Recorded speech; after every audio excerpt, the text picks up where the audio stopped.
2024 के नतीजों से सबक लेकर के भाजपा ने यूपी फतेह के लिए ब्रह्मास्त्र निकाल लिया। अखिलेश यादव के पीडीए यानी कि पिछड़ा दलित अल्पसंख्यक का काट अब बीजेपी के SSS फॉर्मूले से होगा। लखनऊ से लेकर के दिल्ली तक हलचल इस समय तेज है, क्योंकि इस बार कमान खुद संघ प्रमुख मोहन भागवत ने संभाली। देखिए कैसे संगठन, सरकार और संघ की जुगलबंदी उत्तर प्रदेश की सियासी तस्वीर को बदलने वाली है।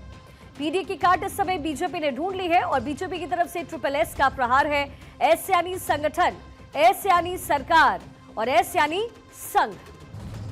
28 फरवरी से 7 मार्च के बीच में उत्तर प्रदेश के 6 शहरों में हुई समन्वय बैठकें सिर्फ मुलाकात नहीं बल्कि 2027 के चुनाव की तैयारी थी। 2024 में तालमेल की जिस कमी ने भाजपा की गाड़ी पटरी से उतारी, उसे अब संघ प्रमुख की मौजूदगी में ठीक किया जा रहा है। विषय 2027 में डैमेज कंट्रोल की रणनीति बनी है। यूजीसी नियम और माघ मेले में बट्टू की चोटी खींचने के बाद ब्राह्मणों की नाराजगी का डैमेज कंट्रोल होगा कैसे? बीजेपी विधायकों का फीडबैक देखा गया कि लोकल लेवल पर उनका तालमेल अच्छा है या नहीं। बीजेपी सांसद और विधायकों में कहां-कहां टकराव की स्थिति है, इसको आखिर कैसे खत्म किया जाना है। 6 मार्च को सीएम योगी और प्रदेश अध्यक्ष पंकज चौधरी की मौजूदगी में 5 बड़े पॉइंट्स पर मुहर लगी, जो कि आने वाले चुनाव की दिशा तय करेगी। मीटिंग के 5 सूत्र फिक्स किए गए हैं। परफॉर्मेंस, 2027 और 29 के चुनाव में परफॉर्मेंस सुधारनी है। नाराजगी, विधायकों और कार्यकर्ताओं की नाराजगी को दूर करना प्राथमिकता रहेगी। तालमेल यानी बीजेपी संगठन और सरकार के बीच तालमेल बेहतर करना जरूरी। डोर टू डोर कैंपेन, कार्यकर्ताओं और डोर टू डोर भेजना, सरकार के काम को ज्यादा से ज्यादा लोगों तक पहुंचाना। वहीं सांसदों और विधायकों को हिदायत दी गई कि कोई भी ब्राह्मण असंतोष, यूजीसी विवाद जैसे मुद्दे पर टिप्पणी नहीं करेगा। जनवरी 2026 में आए यूजीसी रेगुलेशन से आरक्षण और अन्य नियम को लेकर के सवर्ण खासकर ब्राह्मण वर्ग में नाराजगी देखी जा रही है। कानपुर और गाजियाबाद की बैठक में इसे पार्टी के लिए बड़ा नुकसान कहा गया। आरएसएस ने भी इस पर ध्यान देने की सलाह दी। हिदायत दी है कि पार्टी का कोई भी नेता इस पर किसी भी तरीके की टिप्पणी नहीं करेगा। बीजेपी के लिए सबसे बड़ी चुनौती है अपना कोर वोट बैंक को बचाना। यूजीसी नियम और माघ मेले के घटनाक्रम से ब्राह्मण वर्ग में उपजी नाराजगी को पार्टी हल्के में नहीं ले रही है। आंकड़े गवाह हैं कि ब्राह्मण वोट बैंक का खिसकना बीजेपी के लिए खतरे की घंटी है। इसके साथ ही ब्राह्मण वोट बैंक का गणित क्या है आपको समझना चाहिए। कुल आबादी है लगभग 9 से 11% ब्राह्मणों की। 31 जिलों में इसका सीधा सीधा असर होता है। 2017 में 83% वोट भाजपा को मिला। 2022 में 89% वोट बीजेपी को मिला। 2024 में ग्राफ गिर करके 79% तक पहुंच गया। सिर्फ बाहरी नाराजगी नहीं, अंदरूनी कलह भी सिरदर्द अब बन गई है। कानपुर में देवेंद्र सिंह भोले बनाम प्रतिभा शुक्ला, बस्ती में हरीश द्विवेदी के खिलाफ गुटबाजी और गाजियाबाद में नंद किशोर गुर्जर के भ्रष्टाचार वाले आरोप। संघ ने इन सब पर अपनी नाराजगी जाहिर की। संघ का स्पष्ट मानना है कि अफसरशाही सरकार को अंधेरे में रख रही है।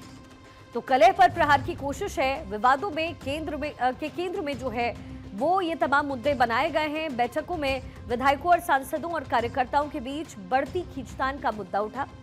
कई जिलों में विधायक और सांसदों में गुटबाजी की बात उठी। कानपुर, बस्ती के मामले उठे। कानपुर में अकबरपुर के बीजेपी सांसद देवेंद्र सिंह भोले का राज्य मंत्री प्रतिभा शुक्ला के पति और पूर्व सांसद अनिल शुक्ल से विवाद चल रहा है। इस पर संघ ने नाराजगी जाहिर की। इसी तरीके से बस्ती में पूर्व सांसद हरीश द्विवेदी को लेकर के भी कुछ पूर्व विधायक और कार्यकर्ताओं ने गुटबाजी बढ़ाने के आरोप लगाए हैं। गाजियाबाद में जिस तरीके से सरकार में भ्रष्टाचार के आरोप है, वहां के विधायक नंद किशोर गुर्जर ने खुलेआम सवाल उठाए। इस पर भी चर्चा हुई। बताया गया कि सरकार जमीनी सच्चाई के लिए पूरी तरीके से अफसरशाही के भरोसे है। ऑफिसर्स की ओर से गलत फीडबैक दिया जा रहा है। जमीन की सच्चाई सरकार तक पहुंच ही नहीं पाती। इसी तरीके से बुंदेलखंड में सरकार के मंत्री स्वतंत्र देव सिंह और विधायक ब्रजभूषण राजपूत के बीच में विवादों पर चर्चा हुई। कहा गया कि इस तरीके के विवाद से बचना होगा। इसको रोकने के लिए भी इन बैठकों में सरकार को कई सुझाव दिए गए हैं।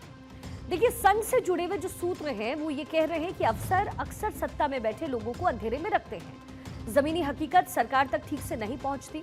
अक्सर सरकार के खिलाफ पनप रहे आक्रोश को अधिकारी तर्कों से झुठलाने की कोशिश करते हैं, जबकि सरकार और संघ की समन्वय बैठकों में सरकार को जमीनी हकीकत के बारे में पता चलता है। 2024 में जेपी नड्डा के सक्षम भाजपा वाले बयान ने जिस संघ कैडर को घर बैठा दिया, उसे अब वापस मोर्चे पर लाया गया है। हरियाणा, महाराष्ट्र और दिल्ली की जीत ने यह साबित किया कि जब ट्रिपल एस साथ होता है तो भाजपा अजय हो जाती है और अब यही प्रयोग उत्तर प्रदेश में दोहराने की तैयारी है। ट्रिपल एस का जो सक्सेस रेट है वो भी आपके लिए समझना जरूरी है। संघ के साथ भाजपा ने फिर से रिश्ते मजबूत किए हैं और नतीजा ये रहा कि भाजपा ने लोकसभा के बाद हरियाणा, दिल्ली, महाराष्ट्र और बिहार विधानसभा चुनाव भारी बहुमत से जीता। अब उत्तर प्रदेश में भी इन बैठकों के जरिए वही तालमेल मजबूत करने की कोशिश है। बंद कमरे की मुलाकातों ने यह क्लियर कर दिया है कि 2027 की लड़ाई में भाजपा कोई जोखिम नहीं लेगी। कार्यकर्ताओं को 16 मार्च को दिए गए 2802 पदों के तोहफे ने बता दिया कि संगठन ही बीजेपी के लिए सर्वोपरि है।